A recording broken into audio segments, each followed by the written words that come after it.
চুক্তির ২৭ বছরেও শান্তি ফেরেনি পার্বত্য অঞ্চলে, বরং নতুন নতুন আঞ্চলিক দলের আবির্ভাবে বেড়েছে দ্বন্দ্ব আর সংঘাত। আধিপত্য বিস্তার, গুম খুন, চাঁদাবাজি আর সংঘাতে অস্থির থাকছে পার্বত্য ৩ জেলা। শান্তি চুক্তির পূর্ণাঙ্গ বাস্তবায়ন না হওয়ায় অনেকের মধ্যে বাড়ছে ক্ষোভ। খাগড়াছড়ি, বান্দরবান ও রাঙামাটি প্রতিনিধিদের পাঠানো তথ্য ছবিতে ডেস্ক রিপোর্ট।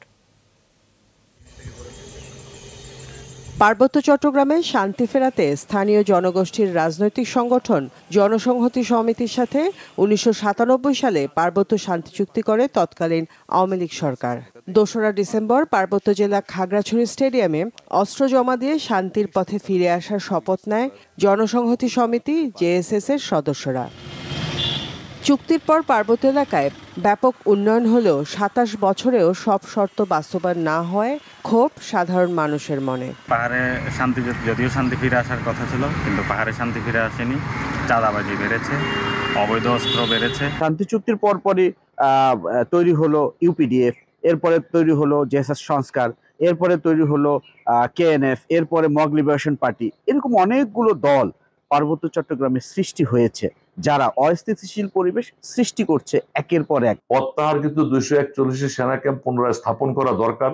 ১০৩৬ কিলোমিটার সীমান্ত সড়ক নির্মাণ করা দরকার। হাফ কিলোমিটার পরে পরে কাঁটাতারের বেড়া দিয়ে বিজেপির বিউপি ক্যাম্প করা দরকার। পাহাড়ের চূড়ায় চূড়ায় হেলিপ্যাড ক্যান্টনমেন্ট করা দরকার এবং অবৈধ অস্ত্র উদ্ধার করলেই শান্তি প্রতিষ্ঠা হবে বলে আমরা মনে করি। স্থানীয় রাজনৈতিক নেতারা পাহাড়ের সংঘাত বন্ধে চুক্তির সব ধারা পুরোপুরি বাস্তবায়নের জোরালো আহ্বান জানান।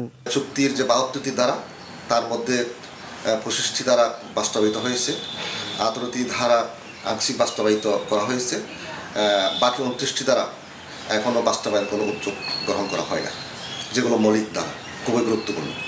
পার্বত্য চুক্তি যদি বাস্তবায়ন হয় তাহলে এটি গোটা বাংলাদেশের ঐক্য এবং সংহতির প্রশ্নে বড় একটা ভূমিকা রাখবে। Double million offer Walton fridge কিনে পেতে পারেন ২০ লক্ষ টাকা, রয়েছে কোটি কোটি টাকার নিশ্চিত উপহার।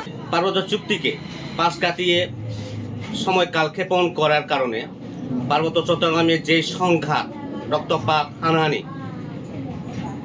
কিন্তু বন্ধ করা যায়নি।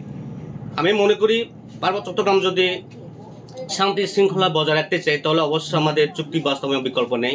কারণ যেই দলগুলো, যে গ্রুপগুলো জনগণের প্রয়োজনে সৃষ্ট হয় নাই, যে গ্রুপগুলো, যে দলগুলো জনগণের প্রয়োজনে সৃষ্ট নয়, সেই গ্রুপগুলো তো টিকে থাকার কথা না।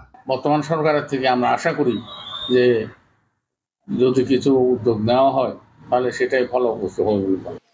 এদিকে প্রশাসন বলছে পার্বত্য এলাকায় যাতে সন্ত্রাসী গোষ্ঠী তাদের কর্মকাণ্ড ছড়াতে না পারে সেজন্য কাজ করছে সেনাবাহিনী সহ আইন শৃঙ্খলা রক্ষা বাহিনী।